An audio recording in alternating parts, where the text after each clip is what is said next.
the Football Uncensored podcast with me, Joe Mealing, as always, asking the questions. John, nice to see you. Good day, sir. Yeah. Good day. How we diddly? How we are? Not too bad. Yeah, I think you made a good point, a recommendation earlier in the week about this session. Not so much going through last week's fixtures per se, and I've got a forward look for next week's fixtures, but actually doing a more generic chat and getting your valuable insight into the role of a manager and how important a manager is. Obviously, that's been thrust into the spotlight because of the issues at Manchester United and Ollie's performance in the last few games, and Man United's in general performance in the last few games, obviously culminating in the complete and utter demolition by Liverpool. Very embarrassing result, probably one of their worst results in the 100 years. Maybe their worst result at home in the league for 100 years. There's quite a lot to discuss. There's obviously Mikel Arteta's made some comments in the press, which you mentioned, it's there's a lot to discuss on that. And obviously, with your insights as being a professional football manager before, it'd be good to get your thoughts on it. What was your thoughts, I guess, on the situation at Manchester United and the spectre of Alex Ferguson sitting in the stands with a face like a slapped arse? Yeah, there's a couple of things. First of all, Joe, just very quickly, if I could clear them up.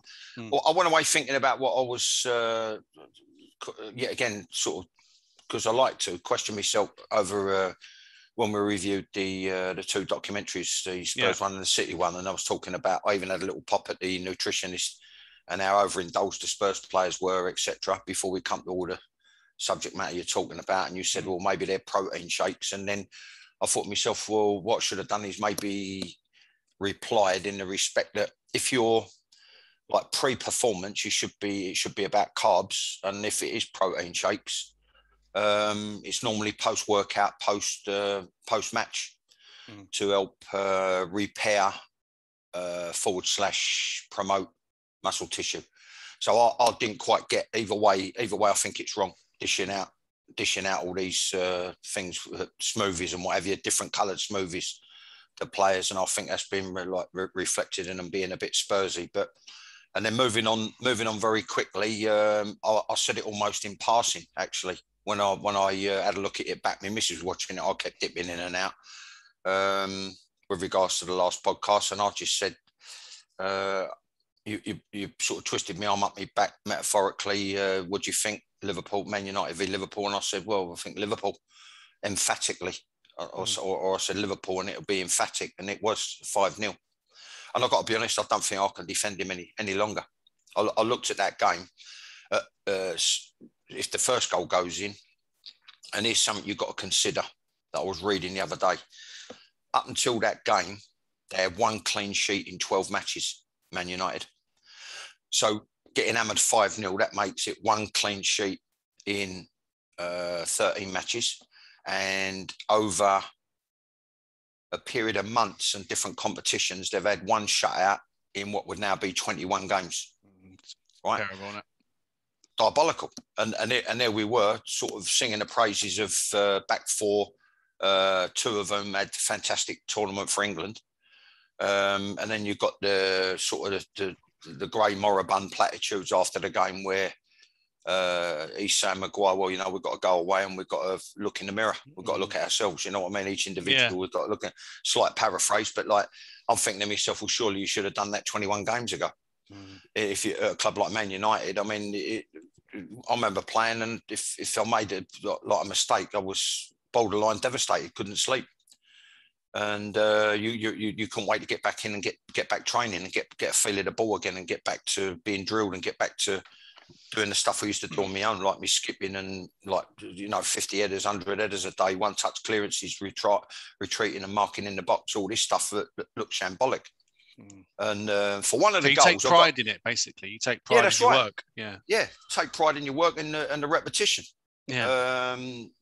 But two things. One, very quickly, I looked at the mix-up for one of the goals, and I remember a game where I thought there was a ball stood up or pinged, and he was under the ball, Keith Dame, his centre-back partner in the promotion year, and I thought he was in trouble. I thought he was struggling to get it. And I remember coming across, calling my ball Dago, and he actually come up underneath me, and he took my jaw up as I headed the ball, which, you know, centre-back should never cross over. But like I say, I thought he was struggling, and I knew I could get there. And as I was going to get there, I knew that I was going to take the ball and take everybody out. He actually jumped from a standing jump, come up underneath me, and I've still got it to this day. I remember Clark and Songer saying, well, you know, we don't do things like that. We haven't got a club dental plan. The tooth sheared off, half of it sheared off, but vertically. Fucking hell. Yeah. And I've had to live with it ever since. This is the type of fucking cars I was putting my body on the line for.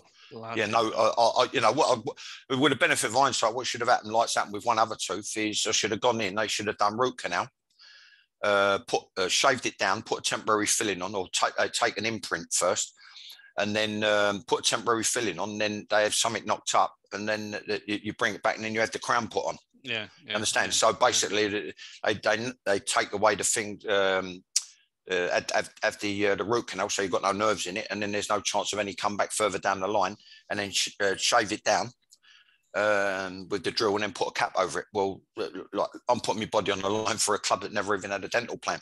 So I'm thinking to myself, I'm looking at Maguire, either he's got to go bang and take everybody out, and then come out with a ball and either ping it up the line or roll it back to De Gea, or vice versa. He's got to come across Luke Shaw and take everybody out. And just get rid of the ball out of the danger area. Instead of which it looked like shambolic. It was like the Keystone Cops. Yeah, they ran into each other, weren't they? And all that, but yeah. going to over to Ollie, I just think I've been saying now. Often I think the pendulum swung too far the other way. I've been saying how wonderfully understated he is in several podcasts, and he's doing a nice sort of steady job. Now I'm just thinking to myself, you're devoid of any charisma. You're devoid of any passion. You're devoid of any animation. He's tried to convey a message, I think, when about the third goal went in. And it's almost as if like he's embarrassed to say to the player that, like that. I think I was lip reading that that's your man. That's your space. That's your man. Something like that. He said, well, it's too late. It's too late. You know what I mean? And he got off his seat. At least he stopped watching the iPad. I've noticed that. You know, he actually, first time I've seen him in the actual technical area. You know, he usually just sits there, watches his iPad, doesn't he? You know. Yeah, it's got to the stage. It's got to the stage where I just think to myself, well, are you doing it to be different? Are you doing it to look a little bit more executive, a little bit more managerial? When you look at other managers, and it's like someone said in the build-up to the actual game on the match of the day. He said, "Well, you've got Liverpool got Klopp, world-class manager." I think it was a Man United supporter. I'm almost sure. Chelsea have got Tuchel, world-class manager. City have got Pep Guardiola, world-class manager. He said, we've got an ex-striker. You know, so it's not a case of me being fickle. I think I've supported him long enough and given him long enough. I really think now it's got to the stage where either him or his staff are not placing enough demands on the players, and or the players are running the gaff. Because what I see anarchy. I see him going off muttering, and you know, you wait until you get inside for that. And it's a little bit of pot calling the kettle black, but I see him having a mutter up because he come on as sub Ronaldo, I think, for the 1-1 draw with Everton. Yeah. Then you see the comments that he wouldn't have stood for 10 seconds, by the way. Ferguson saying he was having a chat with a UFC fighter. Mm-hmm. I'm assuming he's a Man United supporter, and they've actually dubbed the sound off. Could be now. Yeah. He's just saying, well, you something along the lines of, well, you always play your best players, which is strange because he rested players, didn't he? I mean, it's a funny thing to say. Yeah, and he stopped them going on international duty. Yeah. You know what I mean? So he did what was right with himself. He wouldn't have. I just happen to think like it's almost like you look at it now, and you got Keane saying what he said, which is spot on, by the way. I love the way he pulls no punches. And I only saw it as a clip on Twitter because I don't subscribe to the BT or Sky Sports channels for the football. You know what I mean? I'll make do with Match of the Day, but he said something about you've got the same group of players who threw Mourinho under the bus, etc., etc., etc. You know what I mean? But I don't think it's all to do with it. I think a lot of it could be down to the fact that it's almost as if the ghost of the most successful, and one assumes best managers in English football history or British football history, is still sort of around the club and undermining whoever the current incumbent is. This is like their fourth manager now, and in terms of a club like Man United, you know, I think was it an FA Cup under Van Gaal and the Europa League under Jose. Yeah, and it's obviously Alex Ferguson sort of, you know, become the manager at Man United, and you know, so Matt Busby was knocking around, and I think, you know, watching documentaries about both of them, you know, gave Sir Alex a lot of advice, and he was a real addition and help and mentor to him at Man United. Doesn't seem like it's the same reality now, you know, with Sir Alex Ferguson being in that Matt Busby role, the sort of, you know, ambassador of the club, and it just doesn't.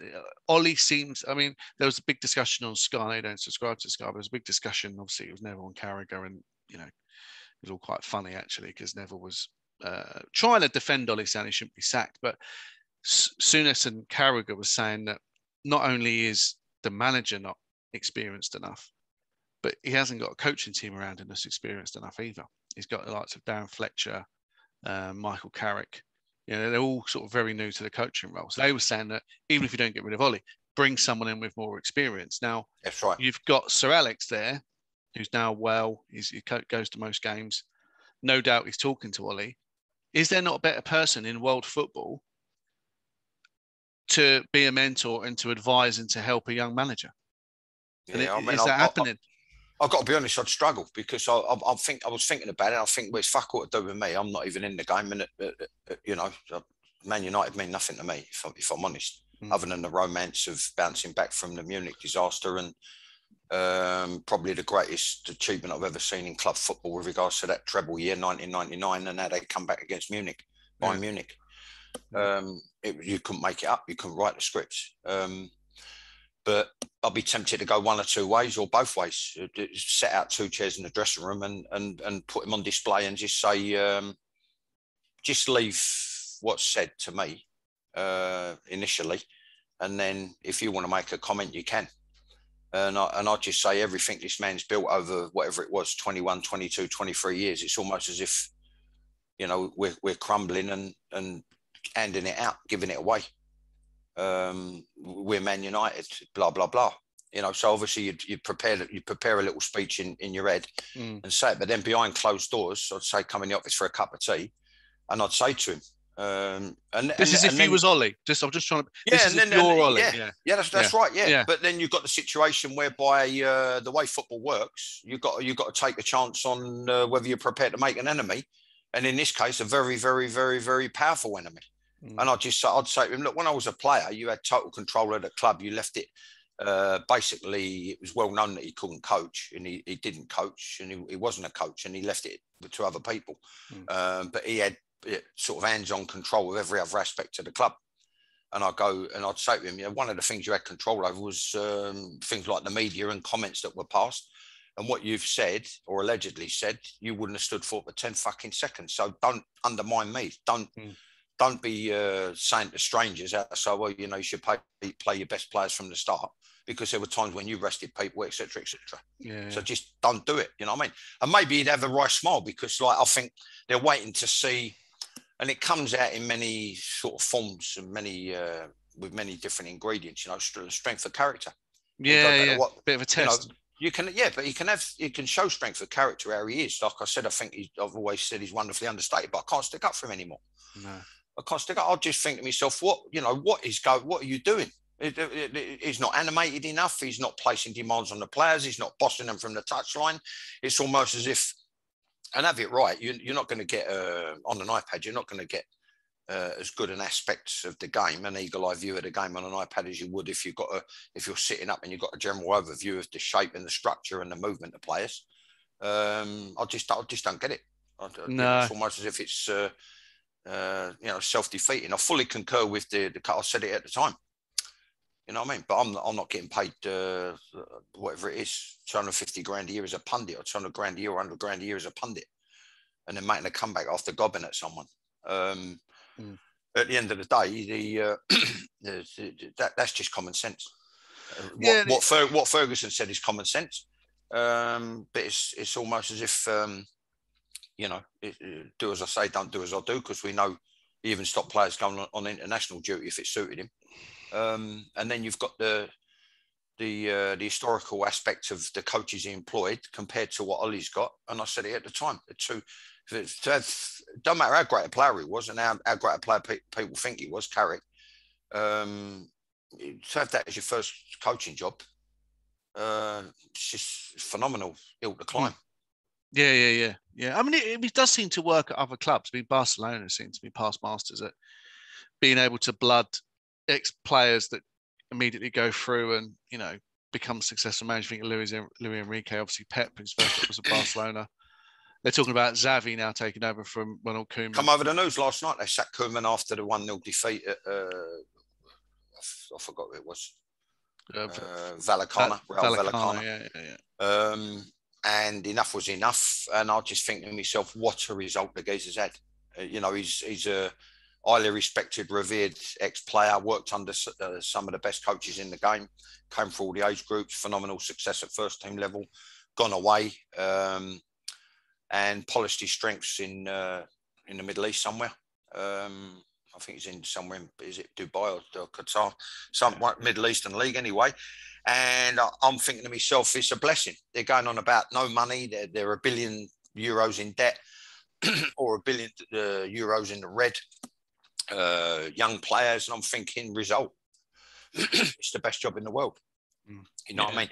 Not because it's Barcelona. I'm just thinking, it might have been saying I could have had much lower down.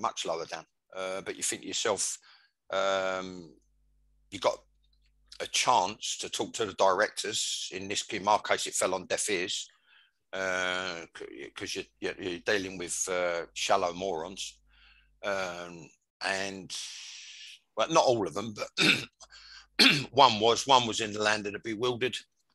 One never looked beyond the paperwork. That was Phil Wallace when I said about money coming in for like sell-on clauses and different clauses in transfers, plus what I was saving or generating. I said we'll go from $500,000 in the red to over $500,000 in the black, with the likes of Otto and Bart Williams and Whitbread. There was sell-ons and whatever, apart from what I'd wiped out. And then you had right on the last knockings, who ultimately in the end had his own agenda, and so and it was case proven. But if you're dealing with somewhere like that, and you've got decent length of contracts, you've got the pedigree, they know you know the club, you could talk to the directors and you could say, well, I'm not bothered if there's no real money to spend as long as I'm given the time to work with and nurture these youngsters, because apparently they've got a very young side who weren't responding to Koeman. Yeah, so that's a different thing. But I just thought, what a result. It's like a dream job. You know what I mean? Like a level of tolerance. I'm not bothered if we ain't got multi-millions to lay out on household names. All I want is the time to get them playing back the Barcelona way. And it's the right result. But sticking to Ollie, I'm just thinking to myself, and when you tie in with all the other stuff that's gone, I just think to myself, when I look back at when I was a kid talking to people when they was a kid, and they were coming up in the Second World War, and they said to me, you don't know you're born, son.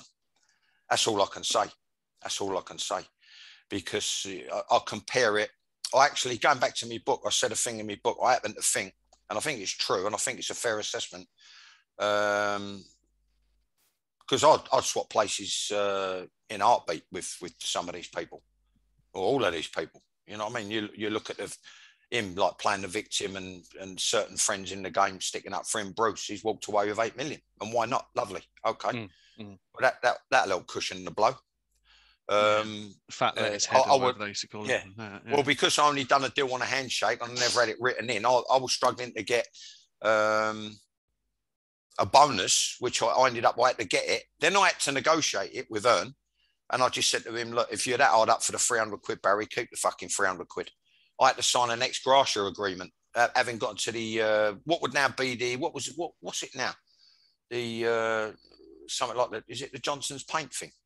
Oh, right. Yeah. Not Valorant. Yeah, we got, well, anyway, we got to the area final with the equivalent years ago. And it was an away leg and a home leg against Birmingham before you actually, they did the area finals before they did the actual final at Wembley. Right. Those two games, they generated something like £250,000. And everyone else was getting their bonus, just under £3,000 it was for getting to the final. And he said, it was only when I said certain things, and I remember one of them, what was along the lines of, just because you manage boxers, Barry, don't make the mistake of thinking you are a boxer. I said, because you're gonna struggle. He explained. So I said, no one's ever owed me money in my life, and I've never owed them money. So I said, I want me money. And he said, right, turn up at the ground this afternoon, bring your keys and your mobile phone. And he had an ex gratia payment and an agreement waiting for me to sign.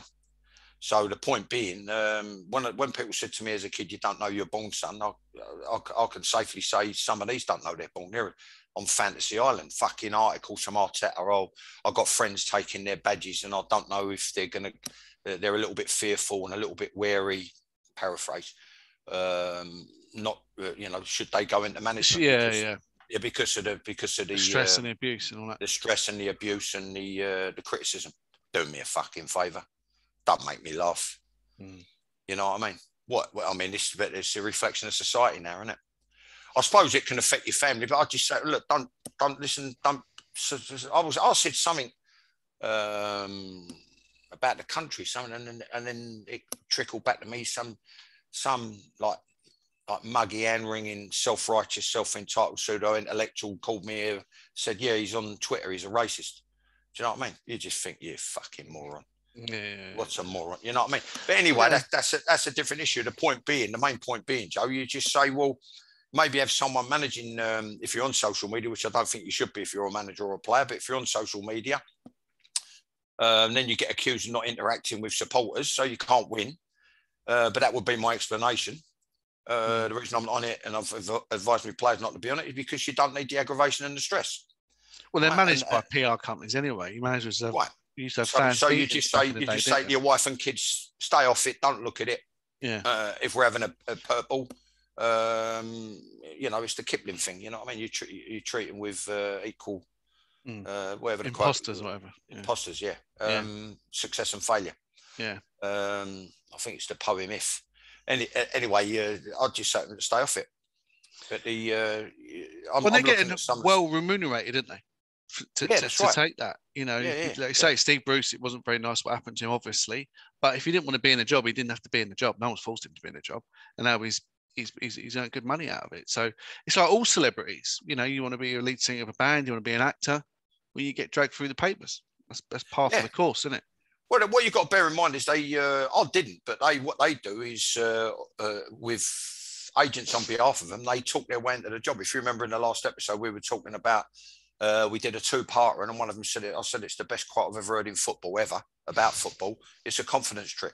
So they actually talk their way into the job by pulling a confidence trick and presentations. Yeah, presentation, whatever the presentation is. I don't know what that's about.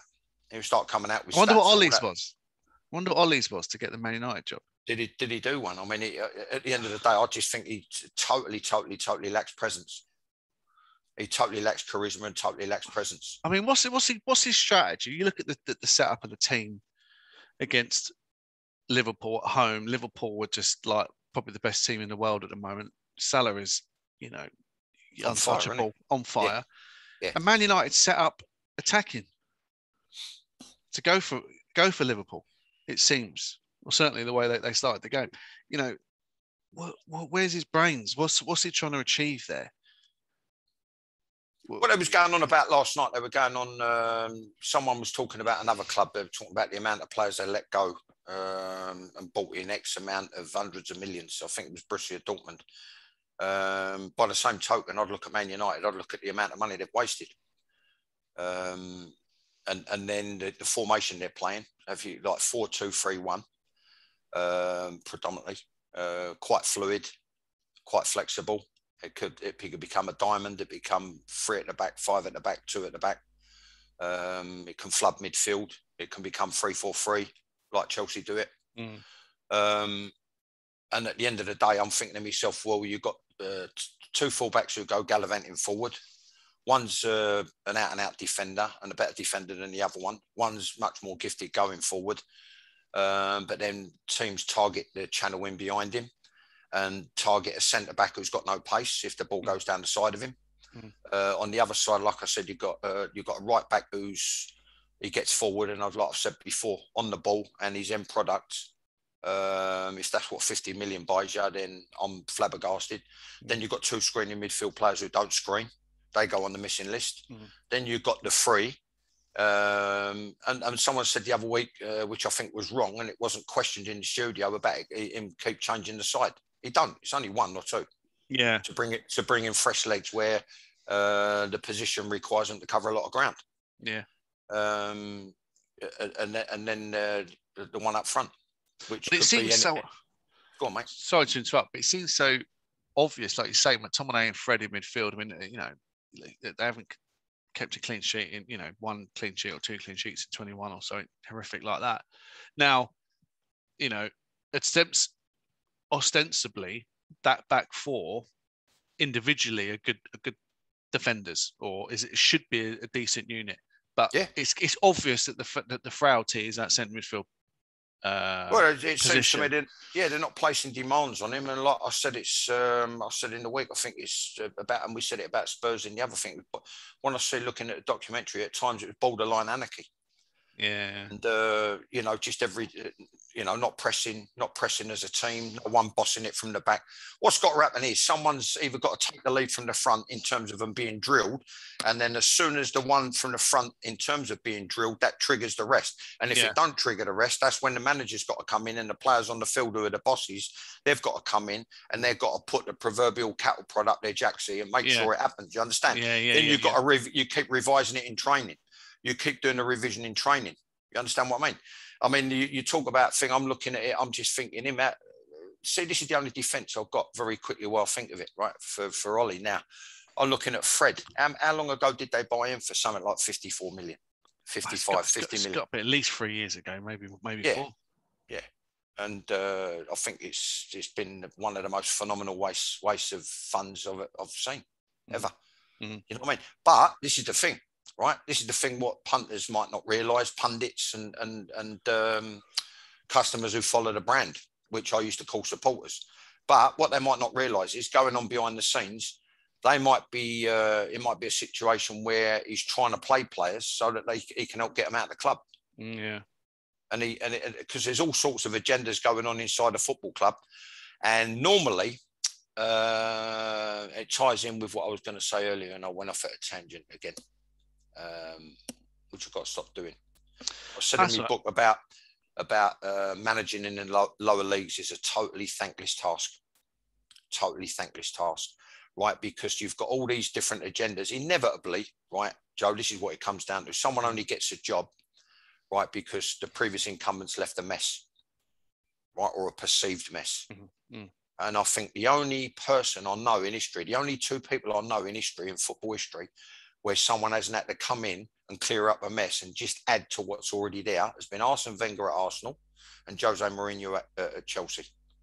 Right? Ferguson had to clean up a mess at Man United where just like... What about Moyes? The stories are legendary.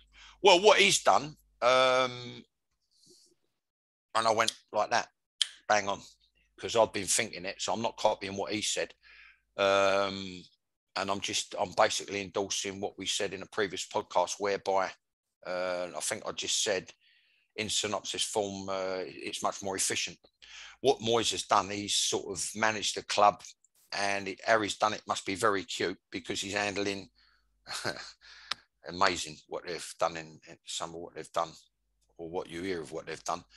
But he's managing co-chairman, two co-chairmen, and a woman in the House of Lords. But anyway, he's managed it, and it's like someone said yesterday. He's not only sorted out the front office, he's sorted out the back office. Yeah, right? Sort of top to bottom. Yeah. Complete overhaul. At the club. Yeah. I'm gutted. I'm just gutted. I'm not part of it. Because like I would love to have done something there, like with the defenders, or done something there, like as a scout, or you understand what I mean? Because you look at it, you just think to yourself. Well, put your presentation together, John. Why not? I can put you out in the ring. Nah, it's too late for me, mate. You've got to buy tickets to win the lottery. Honestly and truly, when I think of how I am now after a shift, I wouldn't have. If you're going to do it properly, I've always said it's a young man's game.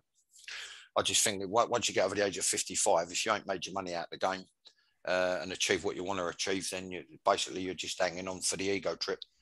And because you've got to get round about everybody, and you've got to have your eyes on everything, and everyone's got to know that you're watching every single move, on top of remedying what might be lacking in the playing area.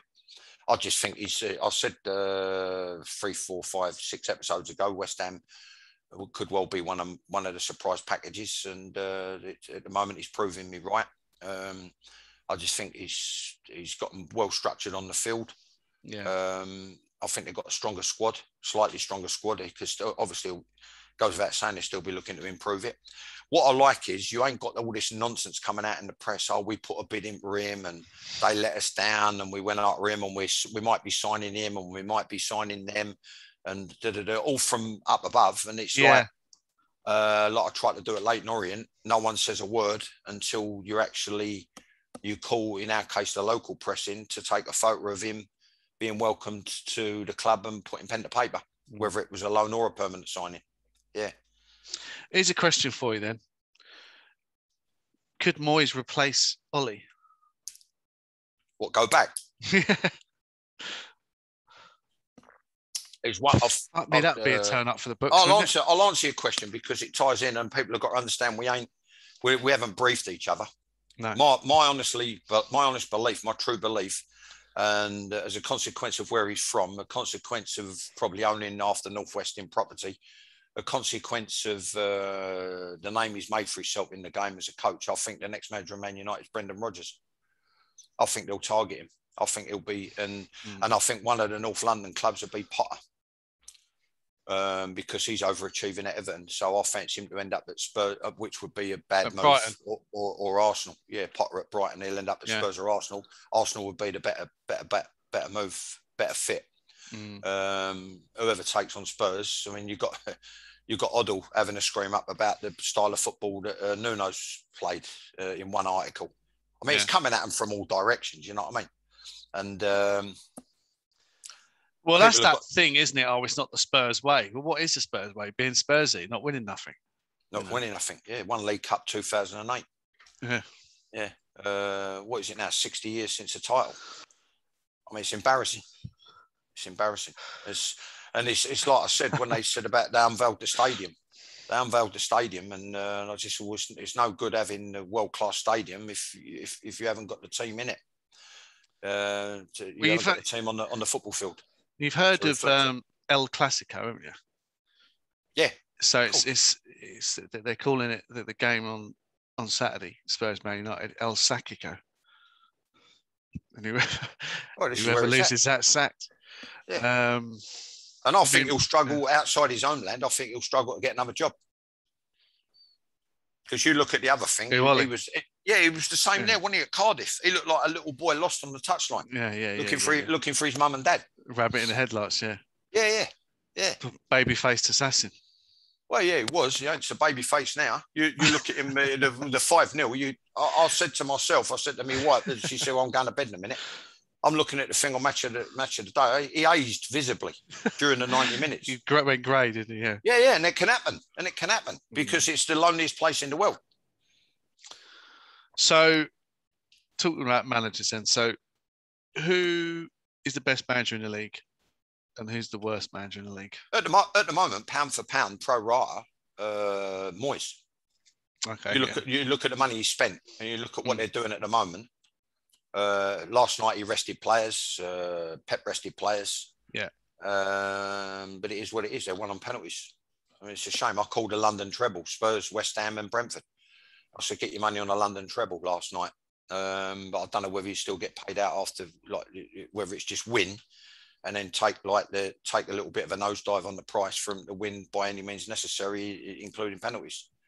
But I think pound for pound, if you look at it pro rata what he spent and juggled what he's got and inherited what he did, I think it's Moyes. Yeah. And then who's the worst? Well, if you look at it, I think to myself, it ties in with what I said, and it ties in with what someone asked me on Twitter. And I've been on and off sort of campaigning for it. I think it's Farker. Yeah, it's Farker useless. 7. No, Joe, you can't have it. You can't have it. 7-0. Listen, all this parachute payment, you can't have it. You can't have it because you're going to get clubs, right, like Norwich, who are happy to pick up the parachute payment and then go like, well, maybe we've got 1-2 more coming through the academy, and we'll make one addition, and we'll come and we'll go again, and we'll get promoted, right? Even though there's no guarantee of promotion. So you say, all right, okay, there's no guarantees, which is the only guarantee in football. There are no guarantees, right? But they get promoted, which is a good achievement in itself. But then, like, happy to say, well, you know what? We're not really going to give it a go. We're not going to add to the squad. We're not going to push the boat out financially. We're not going to take any risks. And then it's totally the antithesis of what you ask players to do. Yeah, yeah. Take risks on the field. So it used to be said, I mean, I've heard it from a few people say that the hardest league to get out of was a championship. Certainly 10 years ago, that was the sort of very, very competitive league. No one really ever run away with the league. It was just a very, very difficult league to get out of. Now, are we saying then that because of the parachute payments, the clubs that are yo-yoing like Norwich, it's actually a lot easier to get out? I mean, Watford did it, went back into the championship, got straight back out. Bournemouth are now at the top of the league, Fulham second. Yeah. Is it becoming not the most competitive league? Is it becoming a mini Premier League, if you know what I mean, where the big teams always dominate? And so therefore you can do this yo-yo thing. Yeah, well, one assumes that to be the case. Yeah. But I mean, it's not as if Norwich really... They didn't heavily invested. They didn't really heavily invest when they went down. They've kept the money, and they kept the same squad, and then they sort of bounced back. I mean, the only way you're not going to get a chairman like that, but the only way you can compete with that is if you do something like it was a PR stunt, really. I think was like Allardyce did at Bolton, where he done what he done, and then they give him a 10-year deal. What you need to do, I mean, if I was going to do a thing now, anything other less than really maybe a 5-year deal would be no good to me, because you need 6 months to a year to clear out the mess left by the previous manager, which I had at Leyton Orient. Spent in Orient terms phenomenal money, something like 1.8 million. But I always argue the toss. People go, oh well, yeah, but if you look at the balance sheet, he recouped quite a bit of that. Well, what was the point?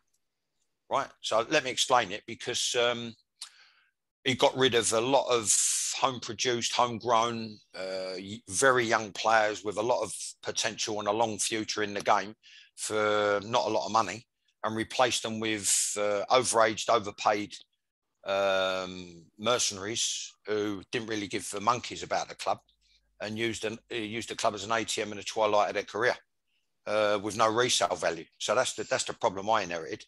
Do you understand? There's a massive difference. Fucking hell, yeah. So you spend a year clearing that shit up, and then you need a year. As in, when I say a year, I mean like at least 2 transfer windows and a bit of wheeling and dealing in between, and then an eye on who's coming through the youth and the reserves, right? So like I said, it's about putting the package together, and maybe with 1 or 2 loans. This is what I said to Wallace and Earn when I knew the other geezer who's in the land of the bewildered was going to bail out. So this was all part of the plan. So you need a year to get your own pieces of the jigsaw in place, and then maybe towards the second half of that second year and moving into the third year, you've got to be looking to be high achievers. You've got to be looking to have in the lower divisions. So you're never going to win anything. But what you're looking to do, you're looking to have long cup runs. You're looking to win promotion. You're looking to stabilise. Marginal gains. Go on again. But it all fell on deaf ears. And in the end, it becomes just like a merry-go-round to appease the supporters, who ultimately, most of them are as fickle as fuck anyway.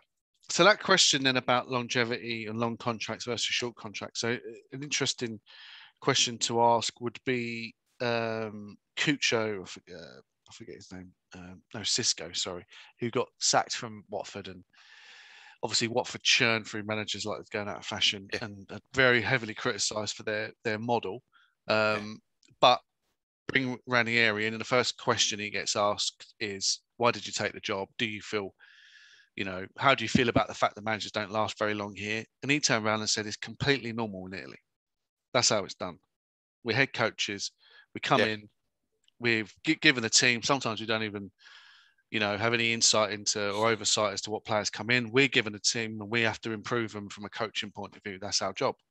Yeah. And he's immediately, I know some teams you get a bit of a boon and a bit of a jump and a jolt when the new manager comes in, but a phenomenal result away at Everton. It was a brilliant result. Yeah, it blew my hacker, that did. Yeah. So, and I think he's very experienced. Obviously, come up to 70 now. Won a lot of. He's over. I think he's over 70. I think they said about him being 70 or 71. I'm pretty sure they mentioned his age in the thing, and he said about how he feels and etc. Yeah. But it's just he doesn't seem bothered about not having a longevity. He sort of he looks at it and thinks, well, my job is to make those marginal gains straight off the bat, regardless of who the players are. But it's just, is that the continental way of managing or coaching? Either that, you could say, it probably is. And what's the right approach, in your opinion? Because you're sort of saying more of a sort of longevity managerial. I think I mean that more in respect of lower division managers and championship managers. Yeah, fine. Not so much Premier, because all they're doing really is copying Chelsea anyway.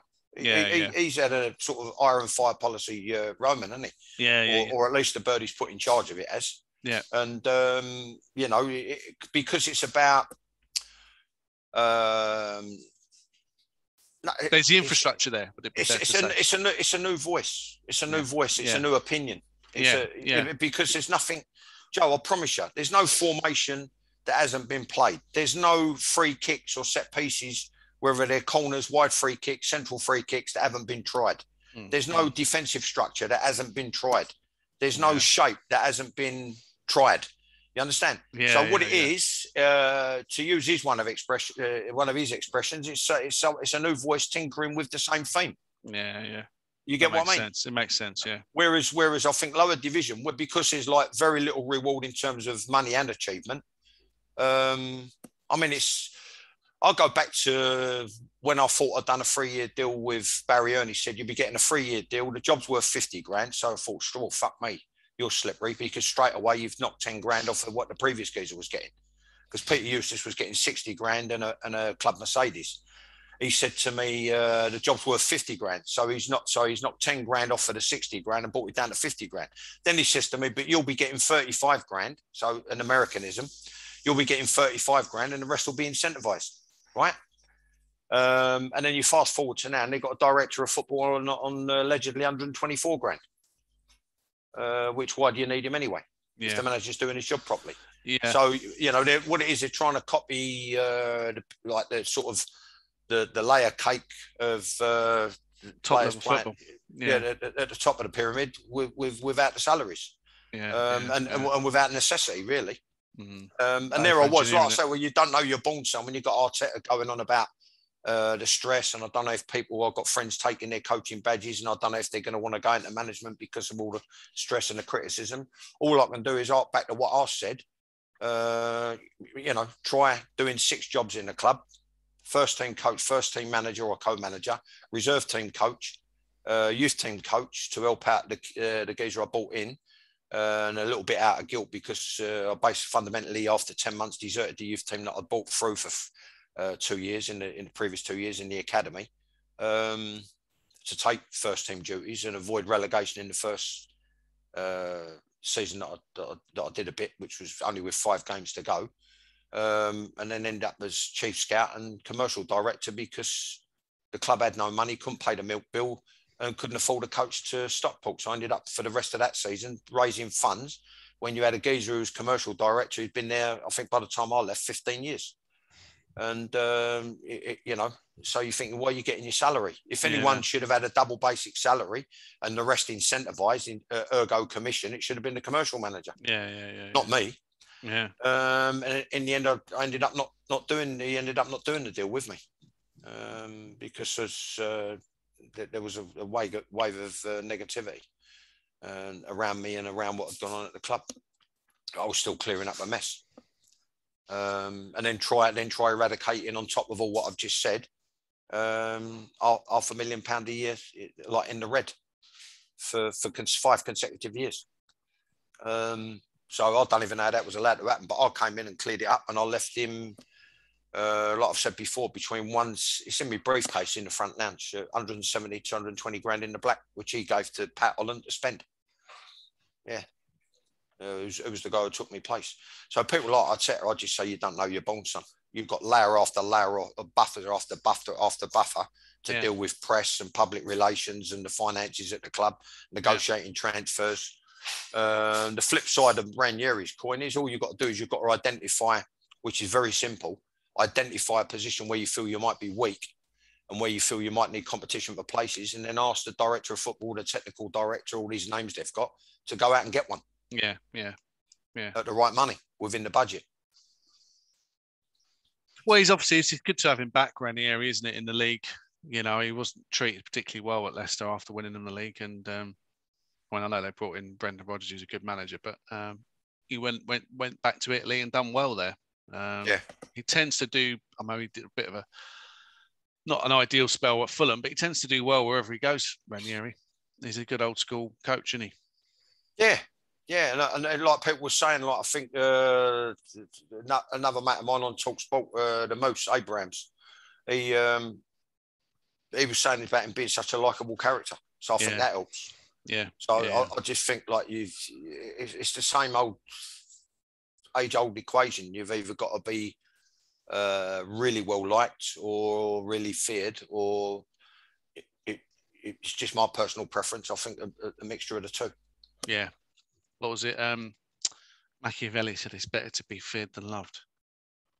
I didn't know that. Yeah. I never got around to reading him. Yeah. Oh, it's only small. The Prince. I've read it. It's good. Yeah. Quite amazing considering it was written in the 16th century. Yeah, that's right. Yeah.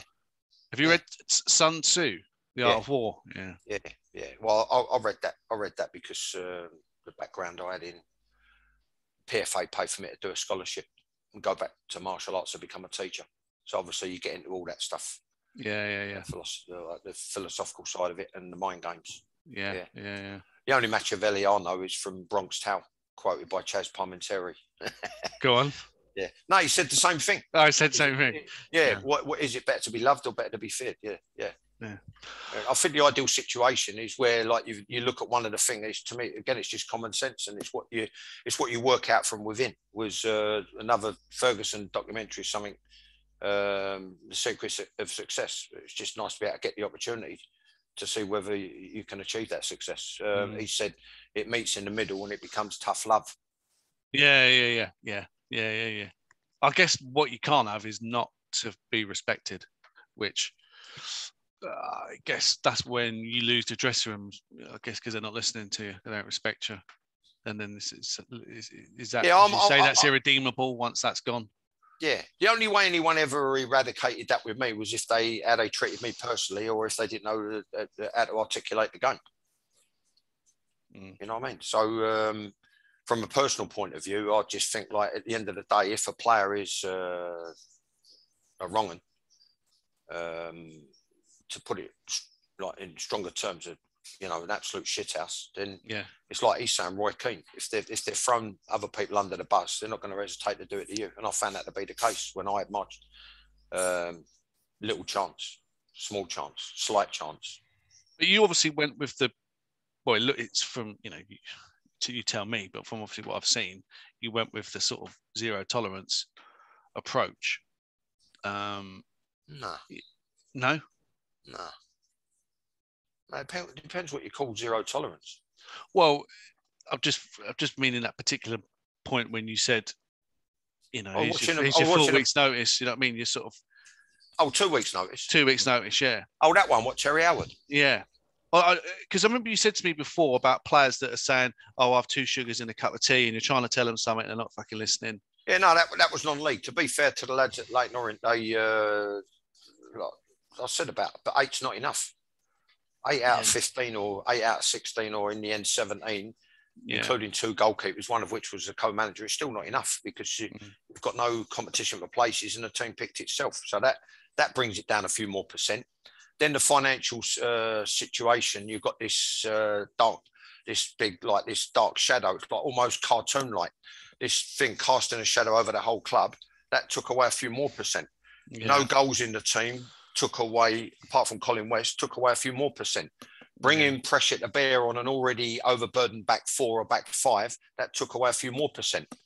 Players acting the goat like Carter and Elwood, who only wanted to sign 7-day contracts with delusions of grandeur, that took away a few more percent. You understand? So it all stacks up. I never did anything. I honestly and truly. At the end of the day, I'll say what I've always said, Joe. Is I don't think it's too much to ask for a player just to, in the one case, because he wasn't playing, turning up. I think the players had already been out for their warm up. Trevor Putney. I don't think it's too much. It's too much to ask players just to turn up on time. On time? No. And what I was trying to get the link back to Ollie and say, let's say, Ollie's doing a team talk, or he's on a training ground. Yeah.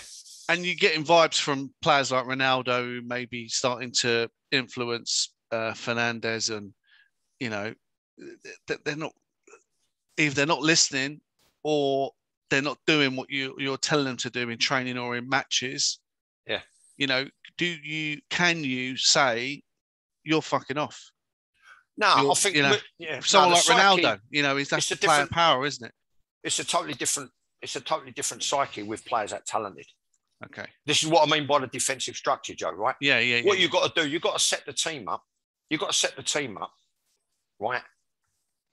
And get them to understand that it's in their interest to get the ball back as quickly as possible, plus the added bonus of keeping a clean sheet, plus the added bonus of the way I would defend higher up the field, which is for a couple of seasons, 3-4 seasons now, has been very en vogue, which I was doing 26 years, 27, 28 years ago in the academy, the youth team and the first team, which everyone in the game more or less nicked off of George Graham, Terry Venables via George Graham with regards to showing inside.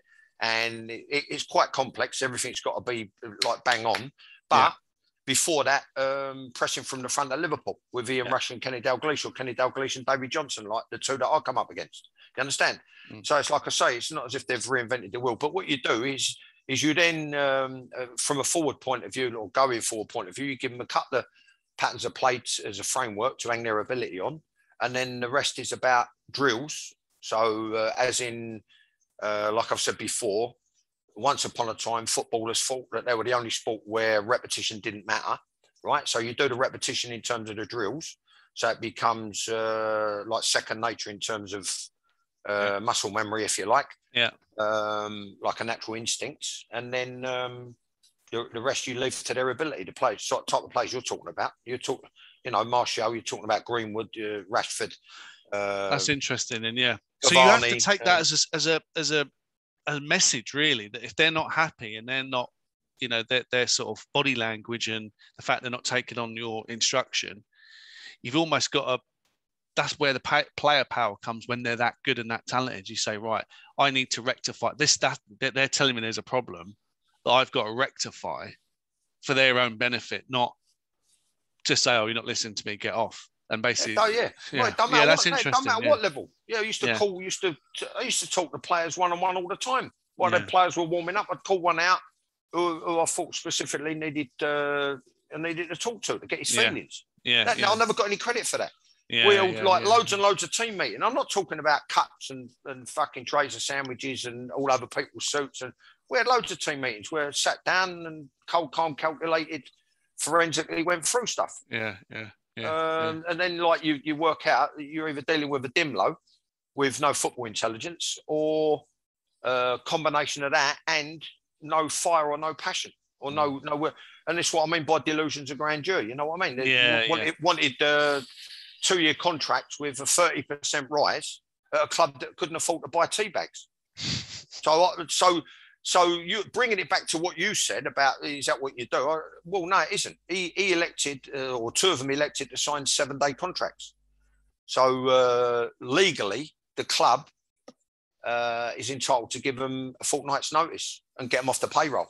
Like, conversely, they can give the club a week's notice and walk. So I'd have been left with 13 players. So I'm on like nervous tenterhooks. Whereby you could lose 2 players like that. But then the proof of the pudding's in the eating. No one came in and signed them.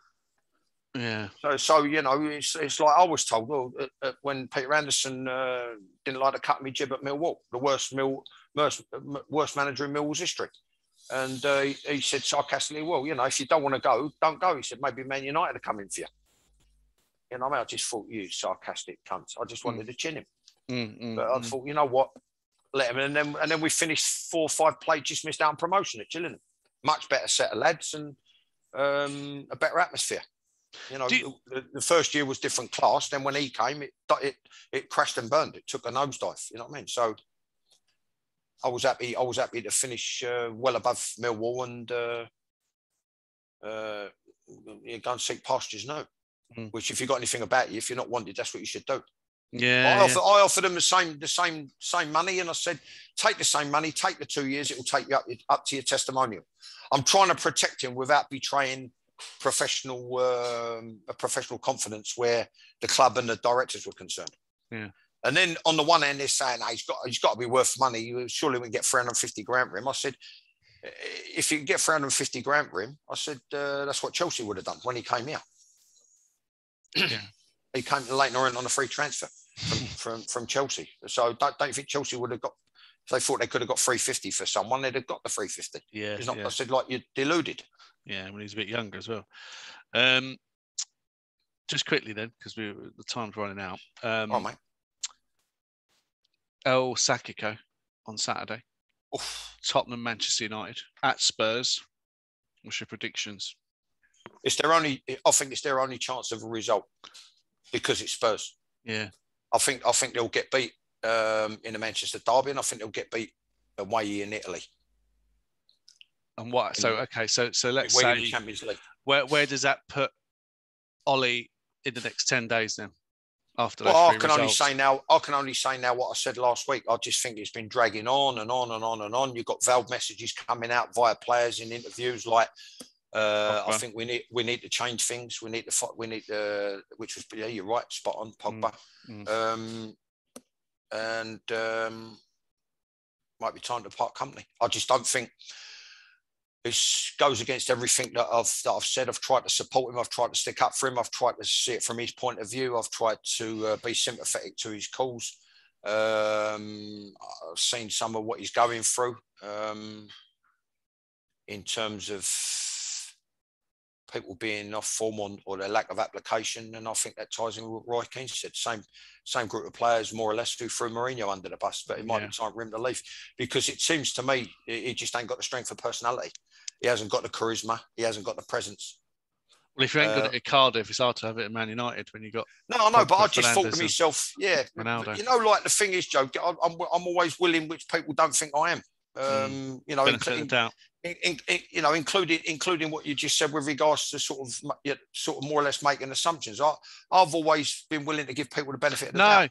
Yeah. No. Exactly. That's why. I mean, that was just my perception. Yeah. So it's good to get clarification on it. That's what the point of this podcast is, to unearth the misconceptions. And what goes on behind, and it's like I said, even if you really I'll be willing to see. You know, I mean, is there something going on behind the scenes where they've got to play people to put them in the shop window and just get them out of the club? So you're doing this, you know, you're going through this sifting process where you're still clearing up other people's mess. You give 50 million for a fullback who's built like a light heavyweight boxer, phenomenal athlete, but he can only play going one way in an age where they've got to be able to play both ways, going both ways, or depending on your formation, he's got to be like a fullback come winger, Wan-Bissaka, which he ain't, bless him. very double basic. If you're looking at the criteria and Yeah. the gifts and attributes that a player needs, and then, like I said, Fred, 50 million. It's all this like sticky plaster stuff that's been going on for years now. But no, no one dug him out. Who was the one he signed? He kept going to buy McDonald's or KFC, the Brazilian with the dreadlocks. That Ferguson. Anderson. Yeah, another 50 million pound flop. Yeah, he better. So they've all had them. Plenty of flops, so that's why I'm trying to stick up for him. They've all had them. Yeah. Oh yeah. You know what I mean? They've all had their thing. But it's like I've always said. It's like it's a tax. It's another tax. Supporters' money is like another tax. And the club and the manager and the directors and the technical director and the director of football, they're the government. You understand? And that government takes the money from the supporters it's like a tax. And that tax has got higher and higher and higher and higher. And there's been other stuff thrown in, which would be the equivalent of maybe coming from Sky, like national insurance donations. And they take that tax and they invest it in the club how they see fit. Or in some cases, take it out as a dividend. Yeah. And have a great lifestyle. You know what I mean? Which is what's been going on with quite a few, even as low down as the bottom division. Yeah. According to some stories I've heard, where the say like former directors or former chairman own the lease on the ground and rent the pitch back to the first team. So it's like an income stream. It's a tax. That's what I've always said. Depends how deep and profound you want to go. You know what I mean? And